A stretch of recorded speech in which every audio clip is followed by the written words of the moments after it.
Good morning, good afternoon, good evening, and welcome to today's special event hosted by the Ackerman Center for Holocaust Studies at the University of Texas at Dallas.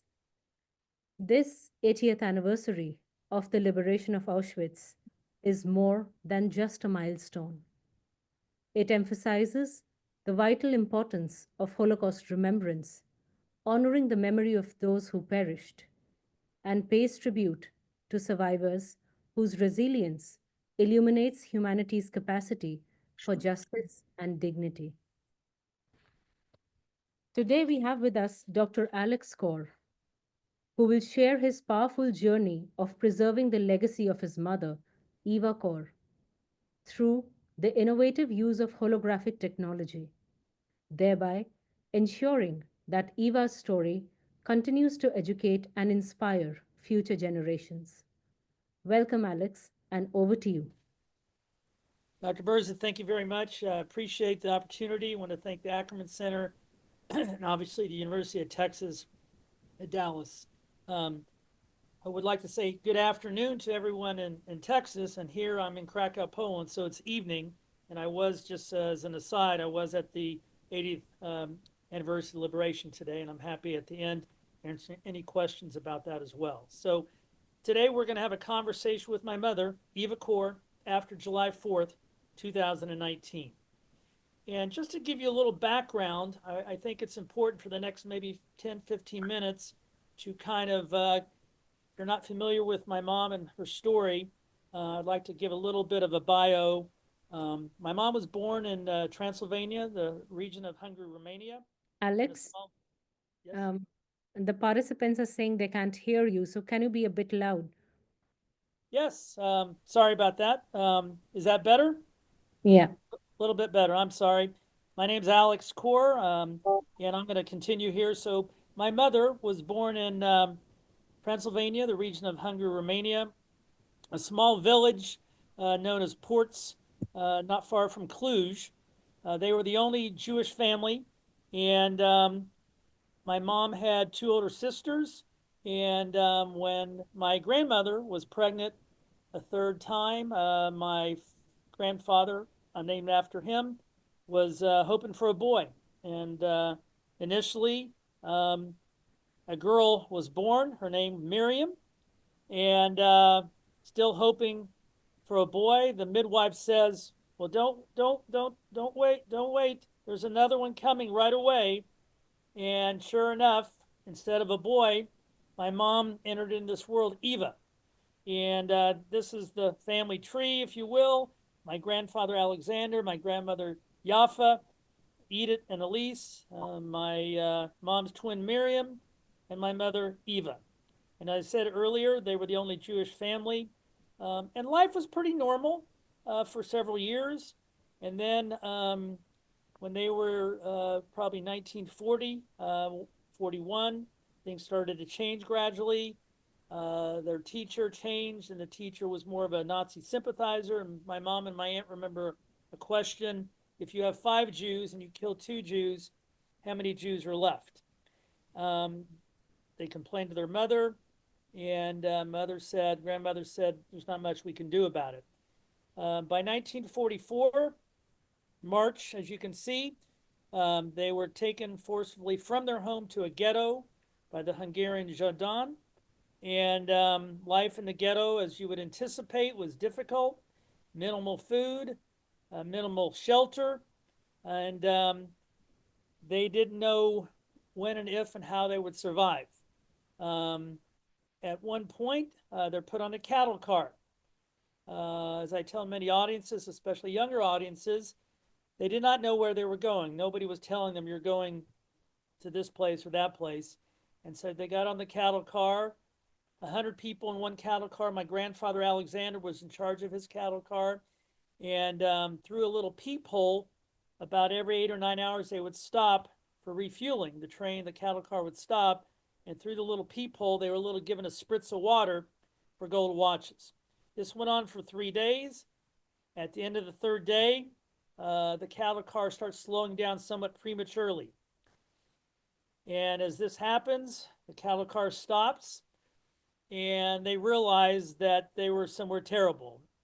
Um, the cattle car doors open, and within seconds, my mother no longer saw her father, Alexander. The two older sisters were gone, and now my mom and my aunt Miriam were holding onto their mother's arms. They stepped down to the selection platform, and somebody's running up and down the selection platform yelling, "Twins, twins," in German. My mom and my aunt dressed alike. They looked alike. A Nazi approached my grandmother and said, "Are they twins?" And before she said yes, three Nazis jump out of nowhere and pull my mom and my aunt away from their mother. The last thing that my mother remembers is her mother's arms stretched out, crying and screaming. And if my mom were here lecturing today, she would tell you one thing. The one regret she has is that she did not know this would be the last time she saw her mother, and she wished she would have been able to say goodbye. They were part of medical experiments. A lot of questions as to how a 10-year-old survives. Most of the time, a 10-year-old would not survive because they were sent immediately to the gas chamber. My mother and my aunt survived because they were part of genetic medical experiments by Dr. Joseph Mengele. He would inject one twin with a substance unknown. The other twin was a guinea pig, a placebo. And these experiments started as soon as my mom got there in May. Just a couple anecdotal stories that might give you a feel for what it's like as a 10-year-old to be at Auschwitz. One day in August of 1944, my mom looked up and sees a plane circling Auschwitz. And the plane had a smoke signal on it. And then she noticed very carefully there was an American flag. When I heard this story by my mom, I was probably in my 30s. I said, "Wait a second, Mom, there's no TV, there's no internet. How in the world would you know there's an American flag on the back of the plane?" When she was young, back in Transylvania, she always liked to open up the mail. She was the one that was kind of the very kind of a troublemaker of the family. She would open up the mail, and on the postage they had an aunt from Cleveland, Ohio, and so when they got letters from Cleveland, Ohio, it always had an American flag as a stamp. My mom looked up and saw the plane and remembered that that was the stamp that she saw and put two and two together. My point in telling this very short story is, as a 10-year-old, my mom could not think as a 10-year-old. She had to think like an adult, because every day, unfortunately, was a day possibly to be killed, another day to survive. One other story that might be of interest, and in these two pictures, you can see my mom and my aunt circled there at the bottom. In the fall of 1944, periodically the Nazis were not in the guard towers. And my mom and the other twins could sense that the morale of the Nazis was low, meaning they were probably losing the war.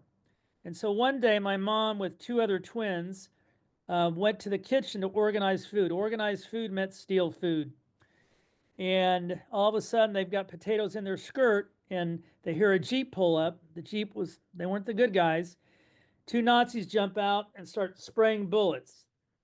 The last thing that my mom remembers is a rifle pointed at her head. The next thing she remembers is she's waking up. She thinks she's in heaven. She touches the two bodies next to her. They're ice cold. So she quickly realized what had happened. She fainted as the bullet was about to hit her. The Nazis thought they killed her. And unfortunately, the two other twins, not related, my mom had to go back to the barracks and tell those two twins that unfortunately their sister the two sisters were dead. So this is, day in and day out, another example of one day to survive, one day possibly to not survive. So in January 27th, 80 years ago today, my mom with the other female twins were in a barracks, block 24 to be precise. And it was snowing sideways. It was brutally cold, snowing sideways. My mom could not even see out of the window because it was higher than she was only 10 and couldn't see out, too short. One of the older twins says, "Wait, I see something in the distance." There were the Red Army, as you probably know, were coming to liberate from the east, and they were dressed in white camouflage. When they came and saw the twins, they gave them cookie and candy and honey and milk. And this picture that you see on the left is always known as the liberation picture. It's from a video, Russian video. That's my mom on the left at the front, right behind the white coat. That's a red cross, and my aunt's to the right. My mom to the left, my aunt to the right. And so that was Liberation Day. I should tell you that that Russian video in this picture was actually several days, possibly several weeks later into February of that year, but this is always known as a liberation picture. So over a period of time, my mom ended up moving to the United States eventually after being in Israel. She was a sergeant major in Israel. My aunt married a Sabra, an Israeli. They both had kids. I have a sister. My aunt has three daughters. And so in 1987, my aunt was going into kidney failure. And a lot of the twins, because my mom organized a group called Candles, a lot of the twins were having either liver or kidney problems. And if, as far as from a medical standpoint, I'm a podiatrist, liver and kidney metabolize drugs and different metabolites, and so different agents, I should say, drugs, etc. And so my aunt was going into kidney failure, and so my mom flew to Israel. They were identical match, and my mom donated one of her kidneys to my aunt. When they took a kidney out of my aunt, it had not developed beyond the age of 10.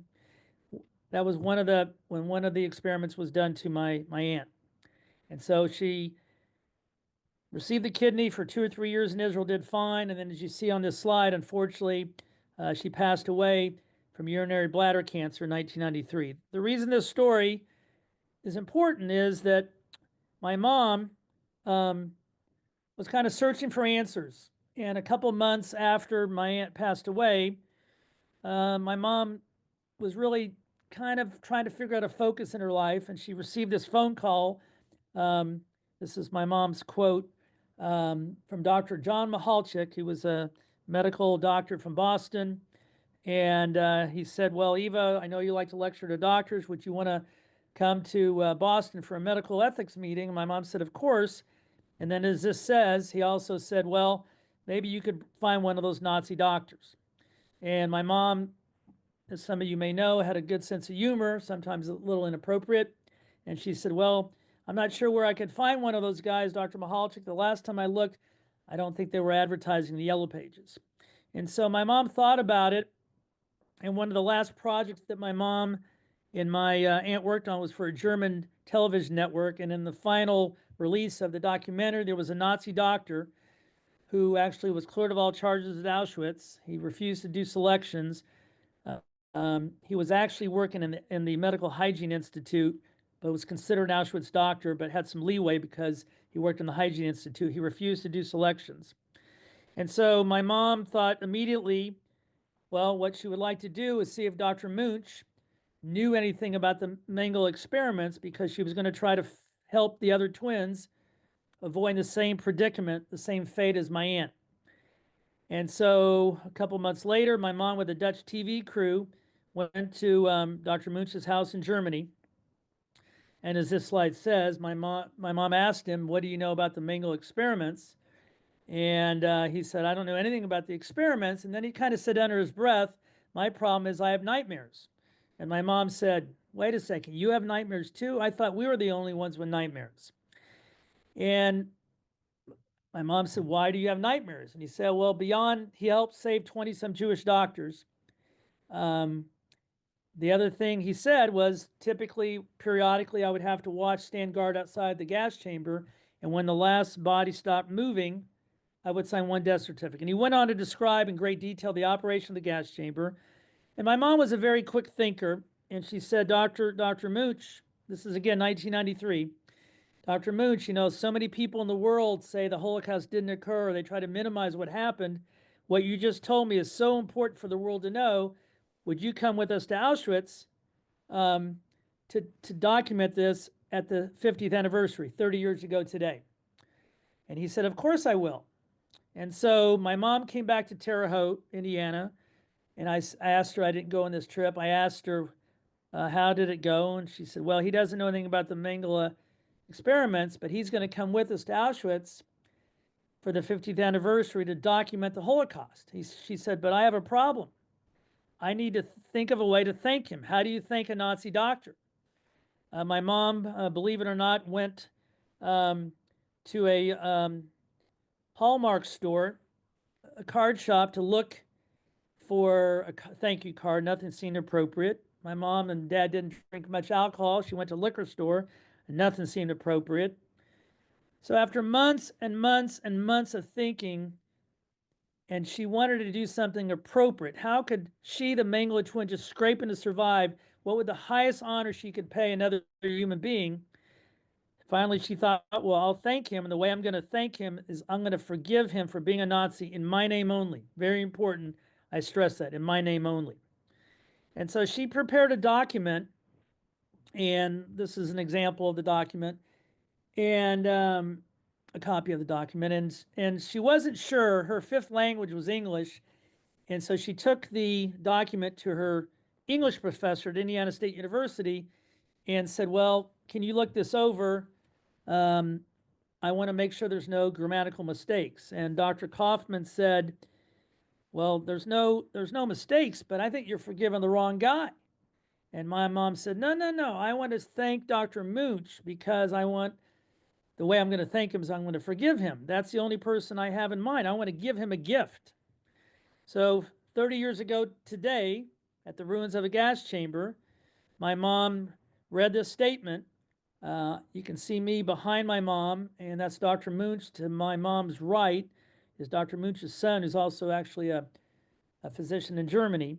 And she said, in her name only, she was going to forgive him. And I do need to add a point that he, prior to this, did say exactly what he told my mom in private a year and a half earlier. He documented exactly his role. He did show remorse.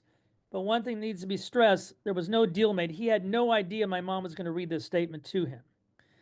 And that everybody there signed it. And it is the only document of its kind in existence today. One thing that was interesting after this, a reporter asked my mom, well, Eva, you've forgiven Dr. Munch. What about Dr. Mengele? No, I just want to forgive Dr. Munch because I want to thank him. And so, but over a period of time, my mom realized that she not only had given Dr. Mooch a gift, she had given herself a gift. She no longer had this chip on her shoulder against Germans, against Nazis. We're going to change a little bit of this, and because I want to talk about the dimensions in testimony, and I do want to thank the USC Shoah Foundation. Very important what they've done over the years. But in approximately 2014, my mom got word that the USC Shoah Foundation was creating these holograms, dimensions in testimony. And my mom, if you know her personality, she would not take no for an answer. So she called Stephen Smith, the former director of the USC Shoah Foundation, and I don't know that Stephen knew exactly who she was at the time, but he took the call and he said, well, it's nice to, always meet survivors. This is what I do here. And my mom said, well, I understand you're doing holograms. And Stephen somewhat minimized what they were doing and said, well, actually, we have this project. It's very early on, experimental. We've created what we think will be a very valuable educational tool. It's very expensive. My mom says, whatever it is, I want to do it. And then my mom went ahead and said, well, we need to meet. And Stephen happened to be coming to Washington, D.C., where I was living at the time. There was a survivors reunion. And so my mom said, well, we need to meet. Where are you going to be traveling to? And he mentions Washington, D.C. And my mom says, oh, I'll be there too. Let's meet. And I took my mom to the hotel and I saw Stephen in the corner. I said, well, Mom, there he is. And I went off to work. My mom, I didn't know this whole story until years later after my mom died, but Stephen had every intention to talk her out of it. Within 15 minutes, he convinced she convinced Stephen Smith. He was convinced by her perspective, her way to heal herself with forgiveness, and the fact that she really understood the role that technology would play in the future, which is interesting. And so Stephen then said, well, I think we can work this out. And so that's kind of how this project was born. And I did not know this. As I said, my mom died July 4th, 2019, Dr. Burza, in this hotel I'm staying in, a floor right below me. And so my mom traveled in 2016 to Los Angeles, and this is a picture of that. And Stephen asked my mom multiple questions. I believe it was around over 1,000 questions. And what we're going to do here shortly is I'm going to start speaking to my mom, and I think you'll see that it's pretty authentic. And this is again, my mom passed away in this hotel during one of our summer trips to Auschwitz. So let's see here. Hopefully, we'll get this technology to work. There we go.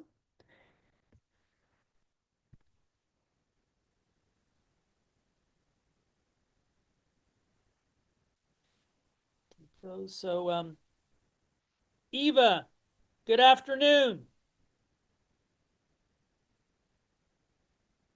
Good afternoon.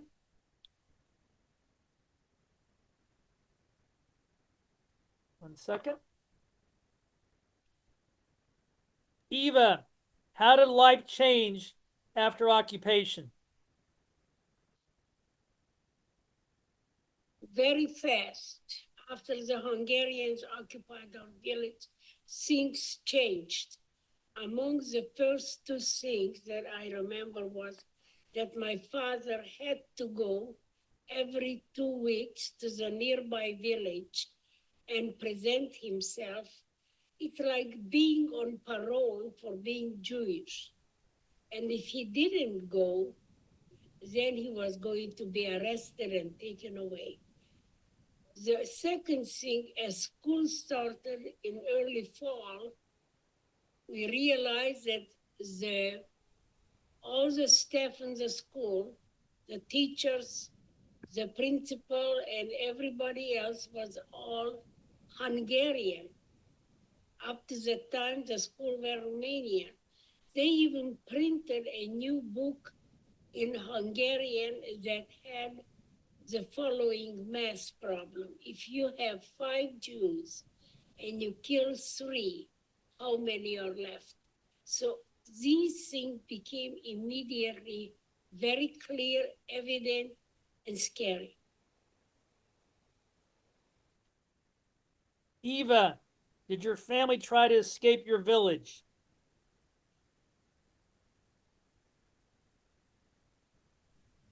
In 1943, fall of 43, they woke us up, both mom and dad, and said, put on your warm clothes. Don't make a sound. Don't light the kerosene lamp. We tried to escape to Romania, which was only about an hour by foot from our house. My father was leading the group as we were going through the orchard. And it was very scary because we didn't know what to expect.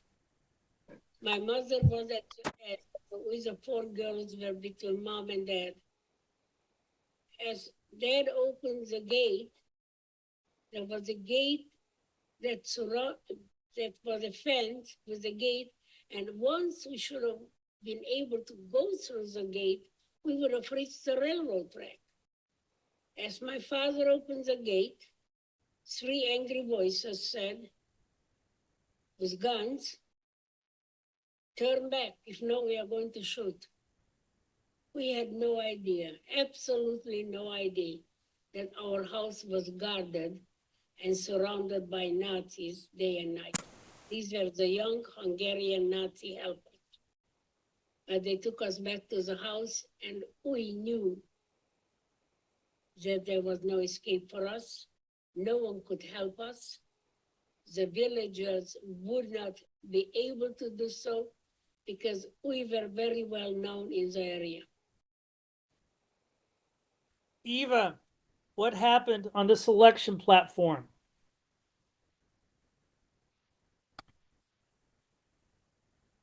This is a very good question for a historian. Eva, tell us about your first night in Auschwitz. The first night we were there, we were so bewildered that I even am amazed today that we survived. We were given, as soon as we got to the barrack, we were given about 2.5 inches bread. It was very dark. And Miriam and I have not eaten in 4 days, and we turned around and handed it to one of the girls whose name was Leah, I think, was showing us around. And we said, we cannot eat this bread because it's not kosher. And she was laughing at our innocence. She said to us, we are glad to get any extra bread, but as for you, you have to learn to eat everything if you want to survive. Eva, tell us about your liberation.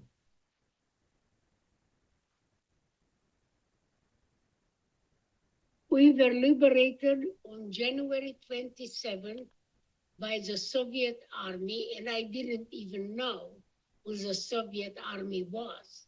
But all I really cared about, that they didn't look like the Nazis, and that was good enough for me.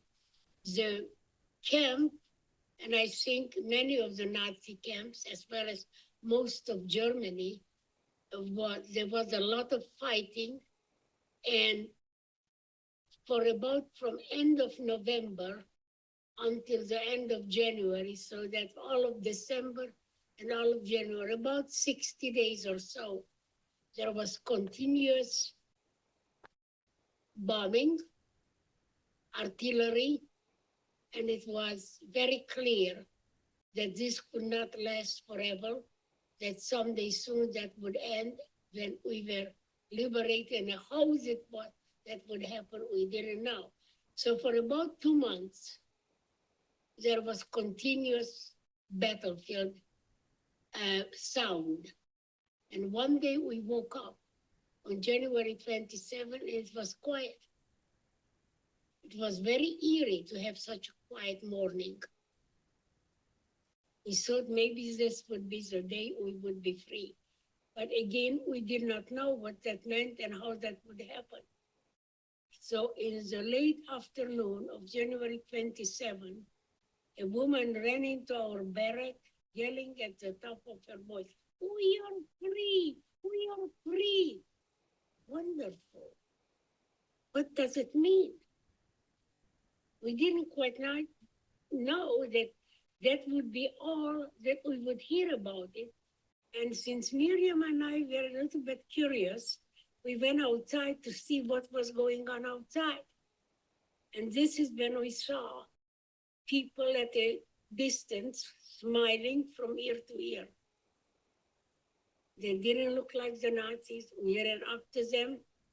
They gave us chocolate, cookies, and hugs. And that was my first taste of freedom. For me to realize that that promise I made that first night in the latrine became a reality. That was an unbelievable experience. Eva, tell us about your high school.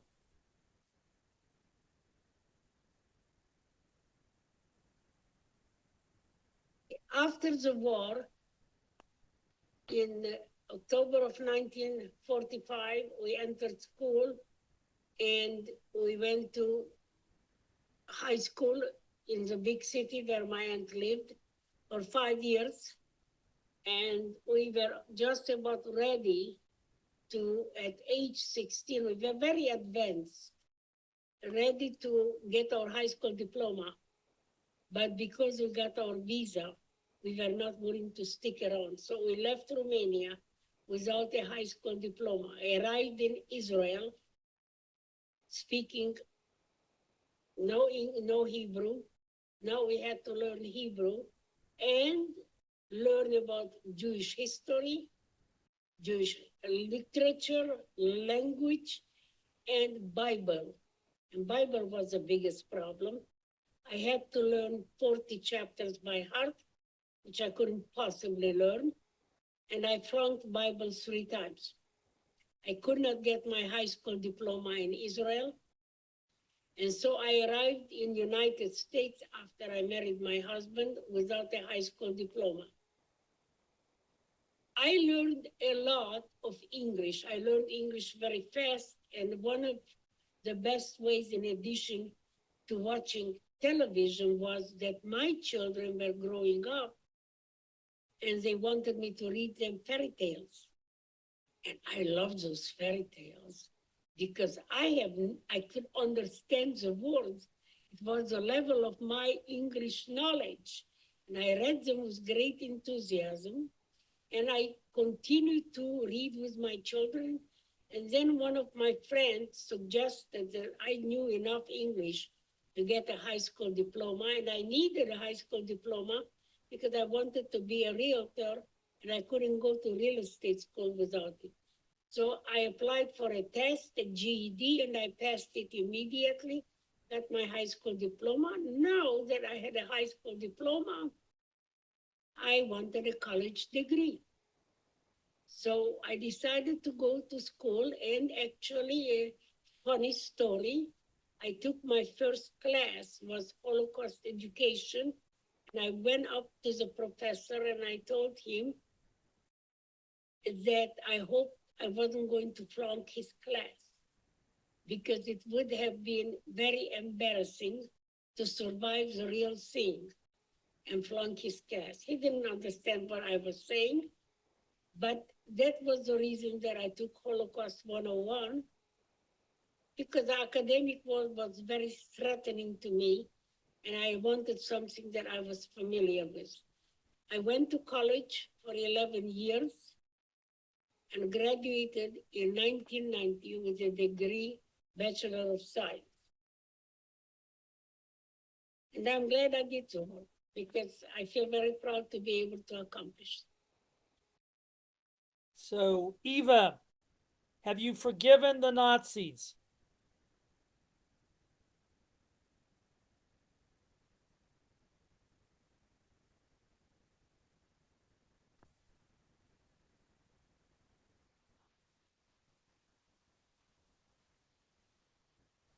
I think that my story of forgiveness is the most amazing thing that I have experienced so far. Who knows else but else that?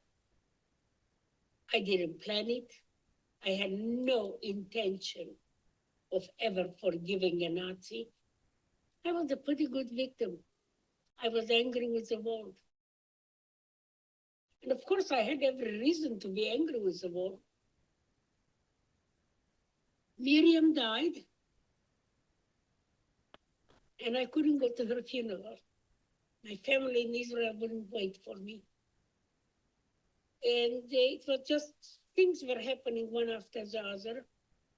And about a month after Miriam died, unrelated to her death, I received a telephone call from a professor, Jeremy Halchik at Boston College, who said to me, Eva, I have heard you speak about Nazi medicine, and that's another interesting little thing. They found out that I'm a survivor of Nazi medicine, and when they do conferences about Nazi medicine, they want to know, how does it feel to be a victim of those Nazi experiments? So I said, I'm doing one of those conferences, and I would like to come to Boston, and by the way, when you come, it would be really nice to bring with you a Nazi doctor. A little bit startled at that. I said, where exactly do you think I can find one of those guys? Since last time I looked in the yellow pages, they're not advertising there. And he said, okay, just think about it. And I remember that Miriam and I worked on a documentary done by a German television. And in that documentary that we finished in 1992, there was a Nazi doctor from Auschwitz. And I got his telephone number. We contacted him and asked him to come to Boston. But he said he didn't want to come to Boston. Instead of that, wanted to meet with me at his house in Germany. It was probably a brave thing for me to do because I was very scared. Suddenly, meeting with a Nazi doctor from Auschwitz, even though he was not my doctor, gave me many nightmares. And I thought nightmares were over for me. But I was also curious, maybe I could learn something. And I was curious, why was this Nazi doctor willing to meet with me? Anyway, we met on August 20, 1993. Unfortunately, he knew nothing about our experiments. He gave me a good testimony that I could take to Boston. And then out of the blues, I asked him if he knew. I simply said, Dr. Munch, you were here in Auschwitz. Did you, by any chance, go into the gas chamber, walk by it, learn anything about the way that operated? And he immediately told me, this is my problem. I was stationed at the gas chamber quite a few times. The people would be told that they were going to take a shower. The shower room was cleaned and polished, and they would spread perfume. And once the shower room was packed with people, the doors would close hermetically. Dr. Munch was outside looking through a peephole. The gas did not come from the shower heads. The gas, Zyklon B, was stored in canisters that were dropped from the roof into vent holes. They fell to the floor, and he described how people were getting away from the rising gas because they were suffocating and climbing on top of each other. And when the people on the top of the pile stopped moving, he knew that everybody was dead and signed one death certificate. I have never heard about it, and I wonder today, is there anybody in the world who has one of those death certificates? It would be an amazing thing to find. But I told him, because I felt that that was a uniquely important aspect of something I have not heard, I asked him to come with me to Auschwitz in 1995 and sign a document, just what he told me, at the ruins of the gas chamber and in the company of witnesses, and he immediately told me that he would love to. I was excited and surprised. I came home to Terre Haute. I wanted to thank a Nazi doctor, and that is the most, I cannot understand it why I wanted to thank him. I really can't. I knew it was strange. Therefore, I didn't tell anybody about it, but I didn't know where to look for a gift or a way to thank a Nazi doctor. And after 10 months of soul searching and brainstorming, I came up, a simple idea popped into my head. How about a letter of forgiveness from me to Dr. Munch? I immediately knew that that was a meaningful gift for him, a survivor forgiving him for being part of the Nazi regime. But when I forgave him, which was my original act, I realized something that I didn't know before, that I had the power to forgive. No one could give it to me, and no one could take it away. And that was a great discovery for me, because up to that moment in my life, I only reacted to what was done to me.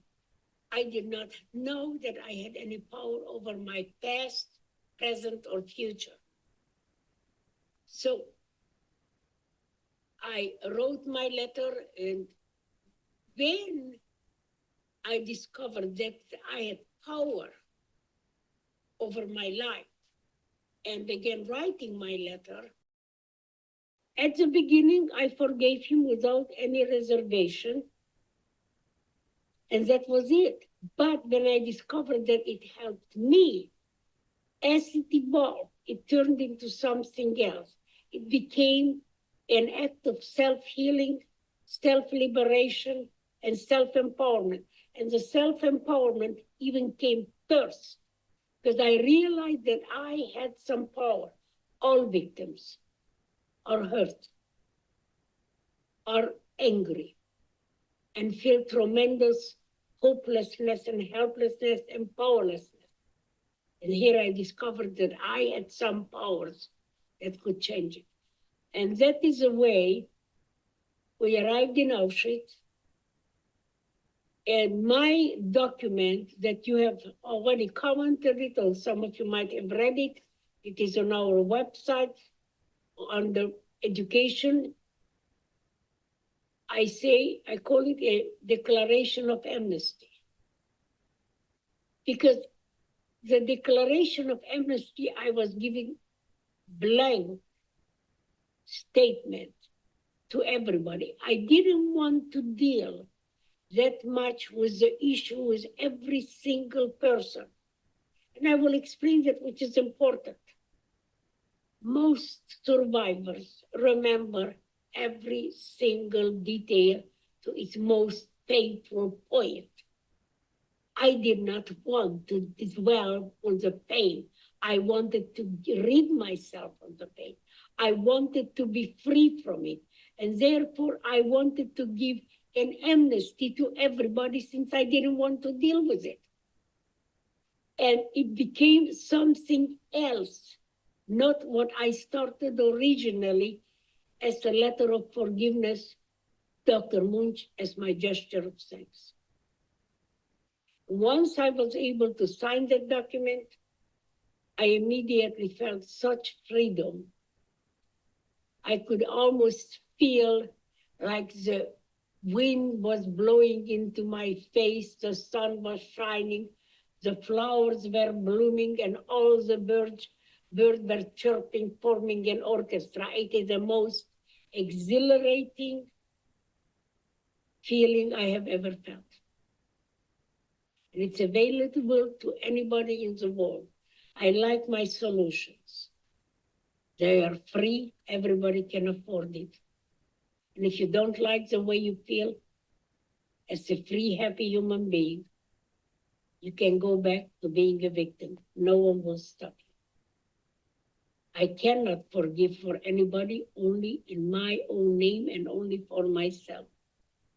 And this is what might be for many people difficult to really face their past. Unfortunately, we cannot change the past. We only can change the future. So we're going to have two more questions. They'll be short answers, and then I encourage you to ask me some questions. Eva, do you trust doctors?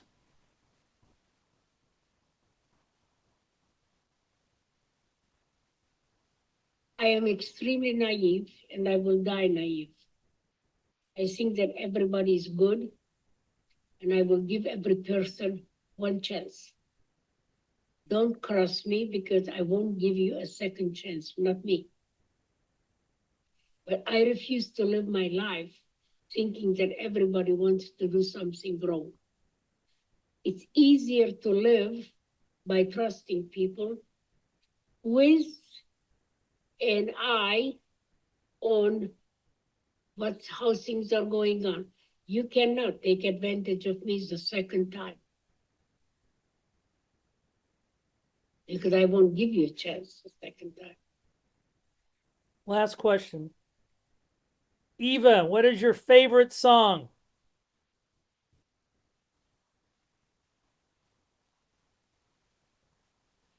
Well, my most favorite song is the Man from La Mancha, The Impossible Dream. I'll try to dream the impossible dream, to fight the unbeatable foe, to try when your arms are too weary, to reach the unreachable star. This is my quest, to follow that star, no matter how hopeless, no matter how far, to I think that's about it I can remember right now. I know to reach the impossible dream. I want to thank Dr. Burza, University of Texas, Dallas. Of course, this wouldn't have been possible without Stephen Smith's agreement to allow this to happen years ago, and happy to answer any questions.